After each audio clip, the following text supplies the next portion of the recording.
What's up, guys? This is SS Namikaze here with another YouTube video, and here I'm gonna be reviewing both episodes 21 and 22 of Dragon Ball Super. Yes, you heard it here.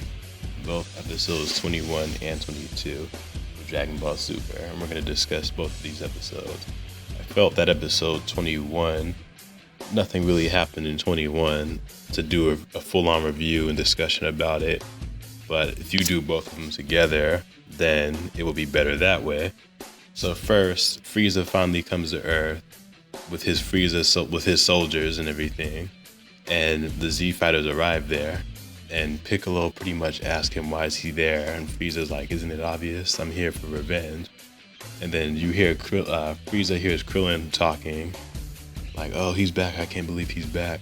And then Frieza starts boasting about how he recalls killing him back on Namek, and we see a little flashback. I kind of wish the flashback had, like, they kind of redid the flashback with HD, like they just showed us old footage of the flashback, and it looked kind of weird showing the flashback with the nicer graphics of Super, but I can deal with it. So then after that, Sorbet orders all the Frieza soldiers to attack, and then Frieza specifically orders everyone to attack Krillin, and then if anyone can kill Krillin, they'll be rewarded to become like a commander and get like a planet of their choice. So you see Krillin blank out and he gets scared.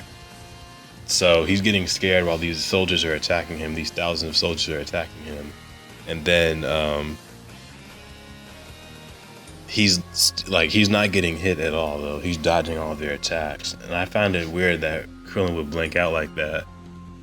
I just thought the whole thing was stupid. He just started to blank out, and he was like, oh, I don't know, like, I'm scared or whatever. I'm like, you're always there, you're brave, like, why are you scared now? These are just Frieza soldiers. It's not like Frieza's gonna come down and kill you yet. Like, you would think at this point, they would protect him from Frieza trying to kill him or whatever. Besides, you got the Dragon Balls, but I'll roll with it. So Newton Roshi, aka Master Roshi, reveals to him that he's faced stronger opponents, Cell, Majin Buu, Beerus, and thus the enemies cannot touch him because he's fought in stronger opponents. These guys are like nothing to him. So that gets Krillin to gain his confidence back. So he beats all these guys up. He does that scatter Kamehameha shot, nice reference from the Saiyan Saga when he used it to kill all those Cybermen. So Tagoma comes down, and Frieza lets Tagoma fight the Z fighters, so he grants him permission to kill them. If he kills all 5 of them, he'll become a commander, pretty much get any planet he wants, of course. So this is pretty much what happens in episode 21. Episode 22, okay, my bad. Episode 21, you see, towards the end of episode 21, Gohan is fighting Shinsami. Shinsami is pretty much on par with Gohan at this point. Like, versus the movie, Gohan knocks him out instantly, but Gohan is struggling to fight this man. And he ends up catching him in a bear hug.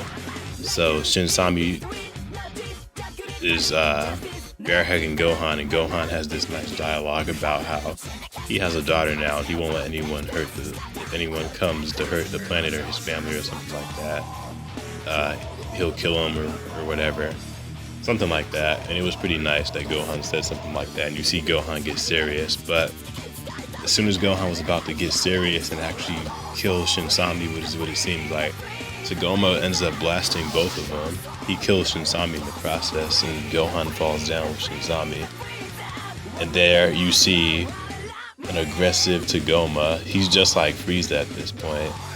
And then we get a little development flashback story with his and Frieza's training. You just see him laying on the corner crying like a little bitch. And Frieza goes on to say he's a great training partner and how good the training was. It made him a lot stronger to be on par with Goku at this point. So Tagoma is told by Frieza to go into the rejuvenation chamber, and if he doesn't, he'll die the next day.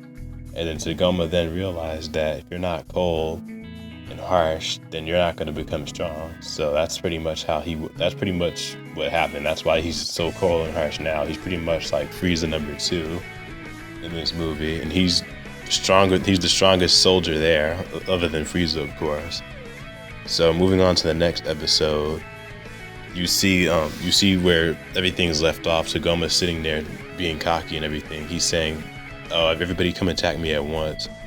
So at that point, everybody's exhausted from fighting the Frieza soldiers, and Gohan's still on the ground resting because after he got shot, Piccolo, just like in the original movie, revived him. He did like that CPR thing to his chest, and then they gave him a senzu bean. So Piccolo decides to fight Tagoma. That didn't go too well because you know Piccolo. So I thought Piccolo would fight a little bit better because you see him like power up a little bit. It looks badass. But then seconds later, Piccolo gets punched a few times, knocked around, and he gets his arm ripped off by Tagoma. And then what Tagoma revealed is that his body is hard as steel due to his immense training with Frieza. He was so used to getting beat around by Frieza. He pretty much doesn't feel that pain anymore. Like his body's hard as steel. Like you can't hurt him. So a few seconds later, you won't even believe this, Gotenks arrives, and I'm like, fuck yeah, Gotenks. And Gotenks hits him in the nuts, dude. He hits him in the Dragon Balls. So after that, Tagoma's on the ground, like holding his nuts, cause yeah.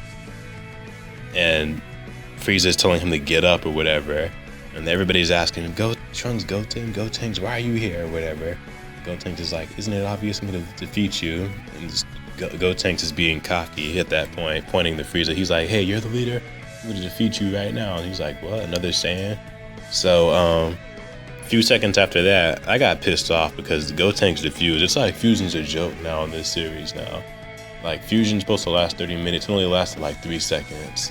I at least thought that Gotenks would fight a little bit, fight Frieza at least, or fight some more soldiers. Go Super Saiyan 3. He didn't even go Super Saiyan 3, he just went Super Saiyan 1 and hit him in the nuts and then defused. Like, it's ridiculous. Nobody else can get the shine.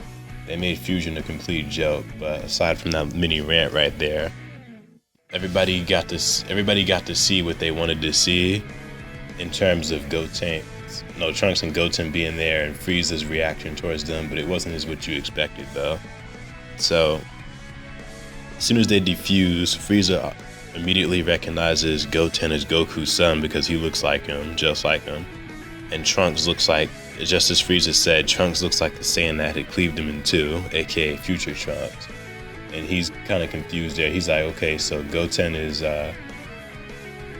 Goku's son, and I'll just assume this other one's a Saiyan too. I'm tired of seeing these Saiyans everywhere.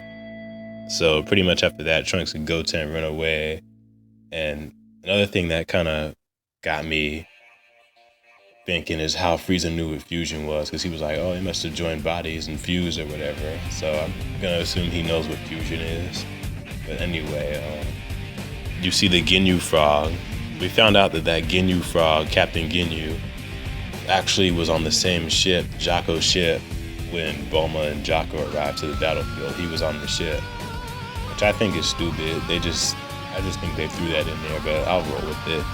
So the Ginyu frog is on the same ship as them, and he comes out while Tagoma's still on the ground holding his nuts because he got hit in the nuts, it's hurting or whatever.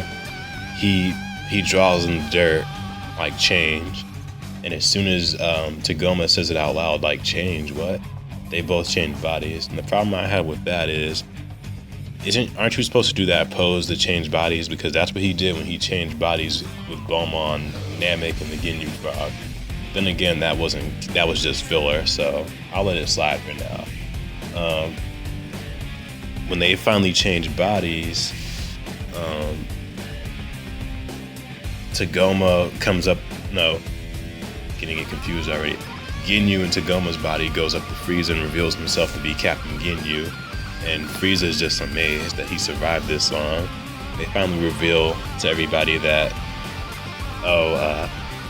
that wish Dende made back on planet Namek to send everybody except Goku and Frieza back to planet Earth. That including Captain Ginyu, all the Namekians, animals, etc. That included Ginyu. So Ginyu has been on Earth that whole entire time.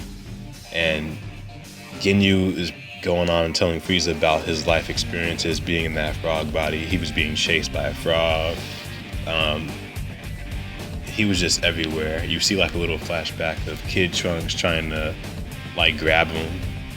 It's hilarious.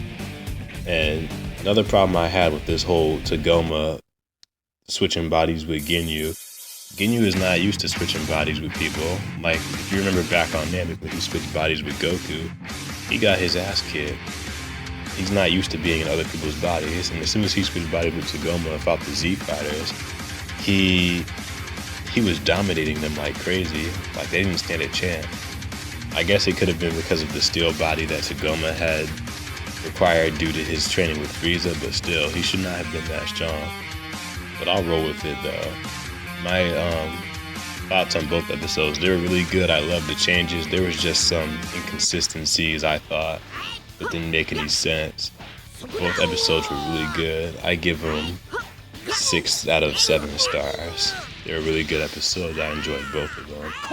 And if you guys like this review, make sure you like, comment, and subscribe, and I'll see you guys next time.